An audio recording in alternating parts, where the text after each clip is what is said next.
शिल्पा जी। राधे राधे हरिवंश। महाराज जी प्रणाम।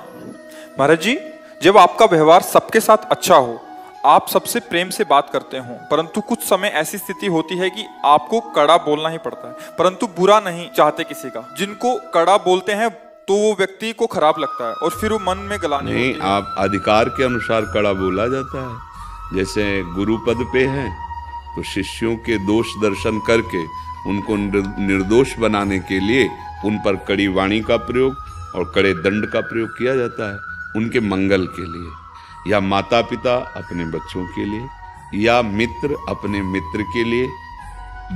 बस इसके आगे नहीं।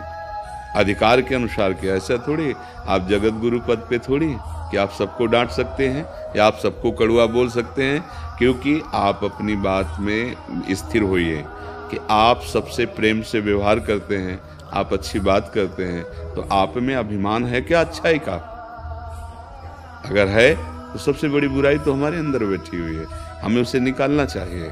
सामने वाले में दोष देखने का अधिकार दो को ही है, या सदगुरुदेव को, गुरु पद पर जो भी विराजमान है, वो चाहे टीचर भी क्यों ना हो, अपने विद्यार्थी को निर्दोष करने के लिए, उन्नति के लिए वो डांट सकता है, दोष दर्शन कर सकता है, और माता पिता कर सकता है। अगर सच्चा कोई मित्र है तो भी वो गुरु तुल्य ही है। जो कुपंथ से निवार करके सुपंथ में चलावे उसे दोस्त कहते हैं। कुपथ निवार सुपंथ चलावा उसे मित्र कहते हैं। बकाया फिर और दोष दर्शन करने का अधिकार नहीं। अगर उपासक और दोष दर्शन करता है तो वो अपनी उपासना से हाथ धो बैठेगा। कड़ा बोलने का अधिकार माता पिता गुरुजनों को है, क्योंकि वो उसको सुधारना चाहते हैं। उनका उद्देश्य है कि ये प्रीति या भय से अच्छे आचरण वाला बने, भगवान का भक्त बने या देशभक्त बने, समाज सेवी बने। ऐसे इसमें गुण आवे जिससे इसका मंगल हो और इसके संग से दूसरों का मंगल हो। तो पहली बात, आप क्या हैं ये देखिए।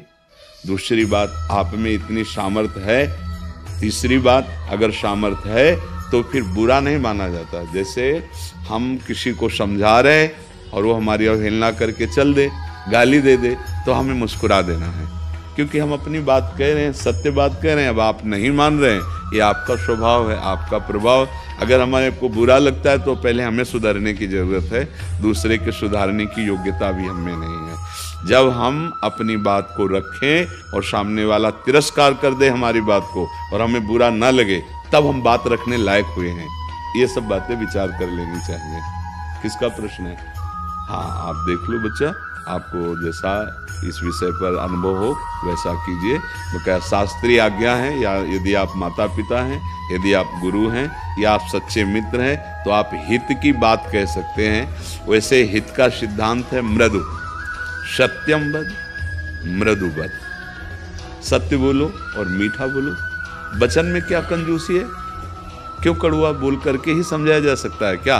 पर कभी कभी ऐसा होता है कि कड़ुआ मीठे से ज़्यादा लाभदायक होता है। जैसे अब कोई शिष्य है, अब उसको कहा जाए कि आप ऐसे ऐसे बार बार गलती कर रहे हैं तो आप मत कीजिए, वो नहीं मानेगा। तो उसको सुन ले, अगर दोबारा में ऐसी गलती हुई ना, तो प्यार वही है, प्यार में कमी नहीं है, और वचन में कड़वाहट। दोबारा अगर गलती की तो फिर आप समझ लीजिए, अब ये भय उसको उस गलती से बचाएगा। अगर दोबारा गलती की तो हम तुमसे बात नहीं करेंगे, हम तुम्हारे लिए कुछ नियम कड़वे ऐसे रख देंगे जिनको पालन करने में बड़ी कठिनता, और वो भयवश अच्छे मार्ग का पथिक बन जाए ऐसे। और बहुत गंदे वचन बोलना, ये तो बहुत मलिन वाणी वालों के लक्षण होते हैं।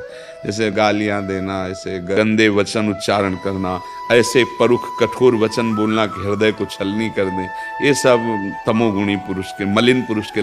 भागवती पुरुषों की ऐसी वाणी नहीं होती। वो कठोर भी बोलेंगे तो उसमें बड़ी मिठास होती है उनके कठोर बोलने में भी। समझ गए हैं? इसमें कोई संशय? जी।